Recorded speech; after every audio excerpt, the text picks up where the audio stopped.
तीन बहनों की लालची भाभी। और ये बात उसने घर में सबको बताई। माँ, करिश्मा और रेशमा के लिए बहुत अच्छा रिश्ता आया है। वो लोग कल इन्हें देखने आ रहे हैं। आप और सविता मिलकर सारी तैयारी कर लेना। ये सुनकर करिश्मा और रेशमा खुश हो जाती हैं, लेकिन सविता सोचती है, अगर इन दोनों बहनों की शादी हो गई तो घर और बाहर का काम कौन करेगा? मनीषा तो एक नंबर की कामचोर है, उससे तो किसी बात की उम्मीद लगाना ही बेकार है। मुझे इस शादी को रोकना होगा। अगले दिन सभी लड़के वालों के स्वागत की तैयारी करने में लगे होते हैं। तभी मयंक अपनी बहनों से आकर कहता है, तैयार हो गई तुम दोनों? देखो, दोनों लड़के बहुत अच्छे हैं, मैं कोई कसर नहीं छोड़ना चाहता, इसलिए तुम उनके सामने अच्छे से बिहेव करना और अपनी भाभी से लड़ने मत लग जाना। करिश्मा, तुम वो नेकलेस पहन लो ना जो मैं तुम्हारे लिए लाया था। भैया, मैं बहुत देर से वो नेकलेस ढूंढ रही हूँ, लेकिन मुझे मिल ही नहीं रहा। क्या? तुमने नेकलेस खो दिया? तुम्हें पता भी है वो कितना महंगा था? तुम कोई काम ढंग से नहीं कर सकती। मयंक गुस्से में वहां से चला जाता है। थोड़ी देर बाद लड़के वाले भी आ जाते हैं। वो दोनों बहनों को पसंद कर लेते हैं और रिश्ता पक्का हो जाता है। लेकिन सविता के दिमाग में तो कुछ और ही खिचड़ी पक रही थी। वो पंडित जी के पास करिश्मा की कुंडली लेकर जाती है और उन्हें पैसे देकर करिश्मा की कुंडली बदलवा देती है। जब लड़के वालों के पास करिश्मा की कुंडली जाती है तो वो दुर्गा को फोन करते हैं। बहन जी, हमने करिश्मा की कुंडली अपने पंडित जी को दिखाई थी। आपकी बेटी की कुंडली नहीं बल्कि दोषों का पिटारा है।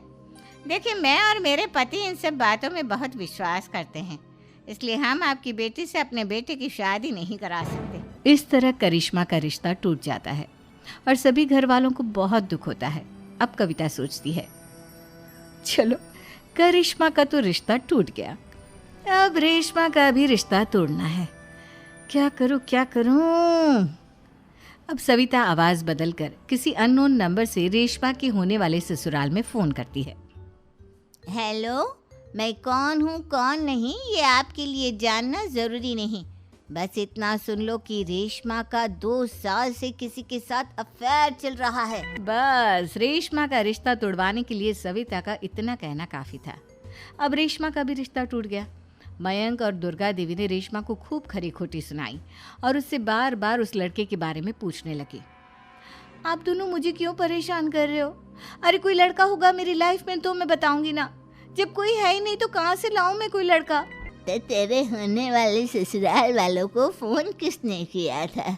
माँ, मैं नहीं जानती किसने फोन किया था, मैं सच कह रही हूँ। मैं तो पहले ही कह रही थी इसकी लगाम खींच कर रखो, लेकिन मेरी सुनता ही कौन है। आप चुप रहिए भाभी, ये सब आपका ही किया धरा है। अब तीनों बहनों को विश्वास हो जाता है कि ये सब उनकी भाभी ही कर रही है। तीनों बहनें अपनी भाभी को सबक सिखाने के लिए एक वकील कर लेती है और घर में हिस्सा मांगना। देखो भैया, माँ बाप की जायदाद में जितना बेटों का हक होता है उतना ही बेटियों का, इसलिए इस घर के 4 हिस्से होंगे और हमें अपना हिस्सा चाहिए। मैंने तुम्हारे लिए क्या क्या नहीं किया और तुम इस घर में हिस्सा मांग रही हो? भैया, आप और माँ हम बहनों की कोई बात नहीं सुनते हो और भाभी हमारी शादी नहीं होने देगी क्योंकि उन्हें लगता है कि आप हमारी शादी में ज्यादा पैसा लगाओगे और उन्हें हम जैसी फ्री की नौकरानी कहाँ मिलेगी। तो हम भाभी के साथ तो रह नहीं सकते, हम बहनों को अपना हिस्सा चाहिए। अरे तुम्हें शर्म आनी चाहिए अपनी भाभी पर ऐसा इल्जाम लगाते हुए।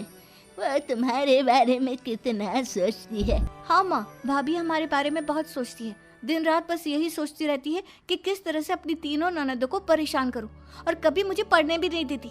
दोनों बहनों का रिश्ता भी तो इन्होंने ही तोड़वाया है और रात में हमारे कमरे में आकर हमारी चीजें भी चुराती हैं। इसी तरह सविता की तीनों ननदें अपनी बात पर अड़ी रही। अब कोर्ट में तारीख भी शुरू हो गई। जब सविता को लगा कि उसकी तीनों ननद इतनी आसानी से नहीं मानने वाली, तो उसने अपने पति और सास को सारी सच्चाई बता दी और अपनी तीनों ननद से माफी मांगी। मयंक और दुर्गा को भी अपनी गलती का एहसास हो गया। अब सविता खुद करिश्मा और रेशमा के लिए अच्छा रिश्ता ढूंढती है और उनकी शादी करवाती है।